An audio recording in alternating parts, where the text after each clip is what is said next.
BYDFi is a crypto exchange on desktop and mobile where you can spot trade, futures trade, use leverage tokens, and copy the trades of top trade. There's hundreds of crypto available on their spot exchange, as well as a free test account so you can practice futures trading without getting wrecked. BYDFi. Good morning, everybody. So, I appreciate everyone's got to go to work and stuff like that, so I'll try and make the video short as possible. Long story short, it does look like we're going to come down a bit now, to be fair. Total 2, obviously, opened our new candle on the weekly here below this major trend line. So, spinning top over here, bit of a pullback thus far. So I would be looking for the total 2 to be creeping down at least to the 10 exponential, 2%, maybe 5%, maybe to the 21 exponential down here at 8%. So we are looking for further downside to be seen across the board for altcoins, I would imagine. This is your Bitcoin chart, and this is Bitcoin on the 4 hourly. So after the big drop, we've crept up, literally just crept up, only to find rejection around the 21 exponential again on the 4 hourly. So not a good look, I would have to say. It's not a great look for it, unfortunately. There's no reason to get bullish on this until we get above these moving averages. So we've got to get really above, well, we'll call it 70,000 really. Candle body closures above 70,000 on the 4 hourly for any chance of a continuation back up. Now, I'm not saying that it's impossible. It's not impossible at all. It's just this is the way it looks as of this very moment in time. And it's still very early. It's like 20 to 8 in the morning, the crack of dawn.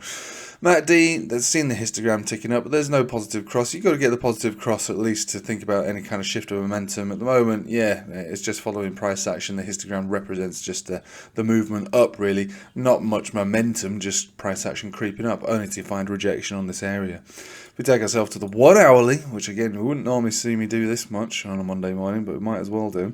The big drop, sort of hanging around the 200 simple, gone down below it, below all moving averages as of this moment in time. And again, if you're looking to see any kind of major break on this one, you want to get all these moving averages below us. And also, there is a chance of a pump signal if we get a closure above 70,300. Again, we're not there yet, so we can't say anything is going to happen. And we have seen a negative cross just take place on the 1 hourly. So it does look like more likely that we're going to see pullback, continuation down. So if we're thinking about where we're going to go down to, let's bring ourselves back to the daily on Bitcoin. And the daily, benefit, of the doubt, currently still holding on to that 10 exponential, which is basically where we are right now. So that is a decent support. It's an okay support, but if we lose it, which, evidence I would say suggests that we probably will, we've got little baby steps, just less than about 0.69% to the 20. We've got 1.17 to the 21, and then all the way down below there, we're talking 50 exponential, 50 simple, then horizontal down here. So probably see Bitcoin come down to into the lower 60s, mid to lower 60s, I would say. But bit by bit, step by step, time frame by time frame, we will see. Personally, it doesn't look like on the 1 hourly and the 4 hourly that these dailies are going to hold. It looks like only continuation down, and obviously the weekly on the total 2 doesn't look particularly good. So I'd say that it's probably best to be patient with whatever takes place, and not get too trigger happy. In my video yesterday, I was saying, look, dollar cost averaging into the altcoins that you want for whatever reason is not a bad idea, depending on what you're buying, obviously. You've got to think about why you want something and what sort of time frame you're looking to hold on to it for, and not going all in on every dip, obviously. This is a time to build a portfolio, I strongly believe, as Bitcoin and the market pulls us down into areas which I find acceptable to start deploying more capital into it. So, looking back at Bitcoin, this area here, this is a big deal, this 71,600. We've seen so much rejection around here. Again, here, big one, another one here as well. Currently, it is another, it's just a horizontal high with a higher low at the moment. The problem will be is if we start closing below 67,000, really, that creates that rules out a higher low, and we actually will probably look at what would be, consolidation at that point, really. I don't know how long it'll last. You've got to check momentum as and when it happens on a variety of different time frames to see if there's any reason for it to turn around. But, you know, if it does do it, recognize what we're looking at here. Look at that. Look at that. That's where we've come from. Humble beginnings. This is unlikely to be the peak. But consolidation has been looming and we haven't really had one.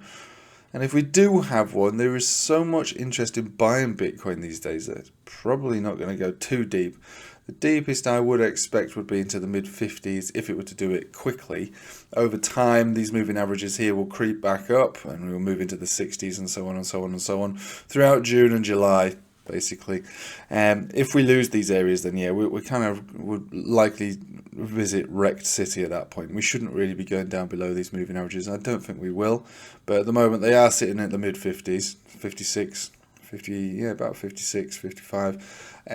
And yeah, if it was a fast drop over the next couple of weeks, that's probably where we'd be looking to see it bounce from. But if it's a slow up and down consolidation over the next couple of months, you know, we will see this move into the 60s anyway. Quick look at Ethereum then. Actually, no, let's not bother with that because the total 2's done it. We'll have a look at S&P. So the S&P again is very early days. We've got drives of bearish divergence on the weekly, so perhaps maybe we're looking for a consolidation on S&P at some point soon.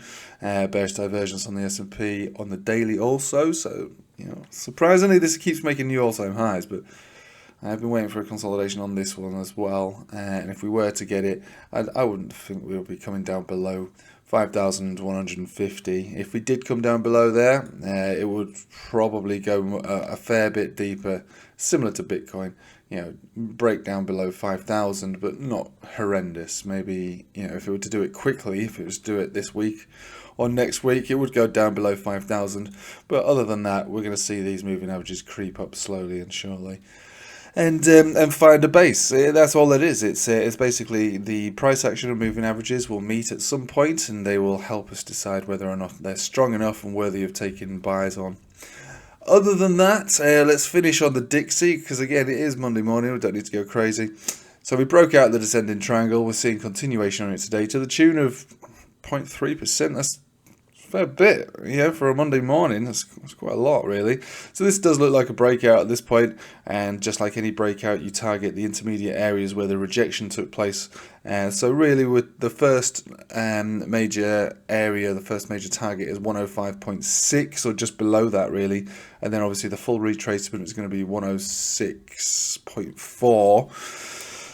You know, we've got hidden bullish divergence, we've got regular bullish divergence, and now we're catapulting up, and this is a daily, so yeah, we should be looking for higher on the Dixie.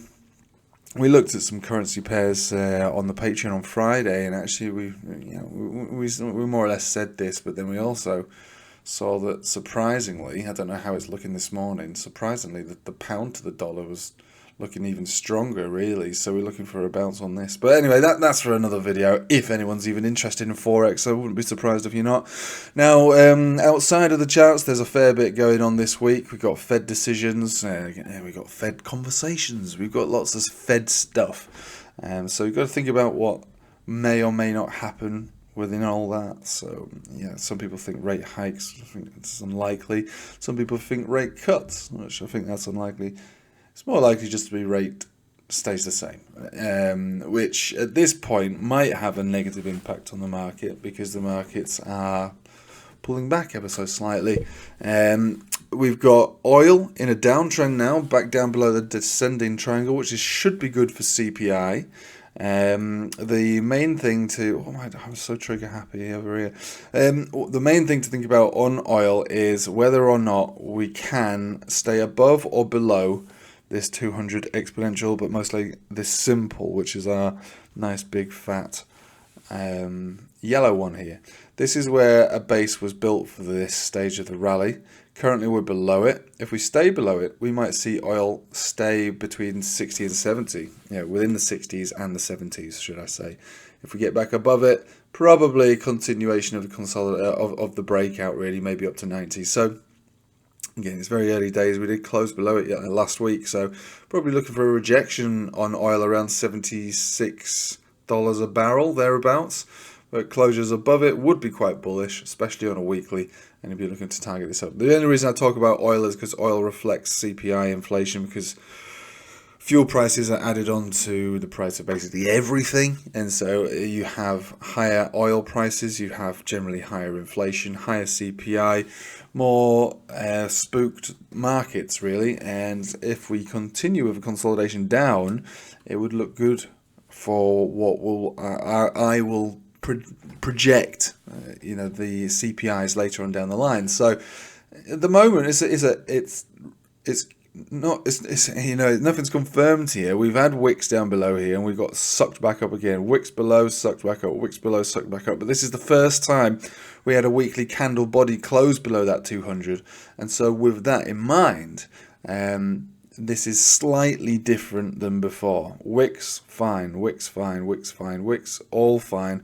Candle bodies, all above. This is the first candle body in what looks like a million years ago, really, all the way down in December 2020, that we saw a candle body go down below that 200 simple moving average on the weekly. So it's not the this isn't the thing that you would hold on to for and go, oh, it's definitely going down. No, it's you could squeeze a Rizzler paper between the gap here. There's not much to it. But it did do it, so we will take it on face value and assume that it is kind of relevant. It will be proven completely irrelevant if we close back above $76.50 a barrel, and then this would just be another opportunity to buy, really, if you get closing above those levels, and CPI will rise again. But until then, though, mixed signals, I would say. Now, when you talk about CPI and inflation, that's lagging information. So what we're looking at here, by looking at oil, is we're looking at what the CPI is likely to project later. So because we've been in a downwards trend on oil, I would expect CPI to print lower generally if this is the way that oil looks, right? So we should be looking at lower CPI generally. If this goes down, CPI should also go down. It's not black and white, but it should.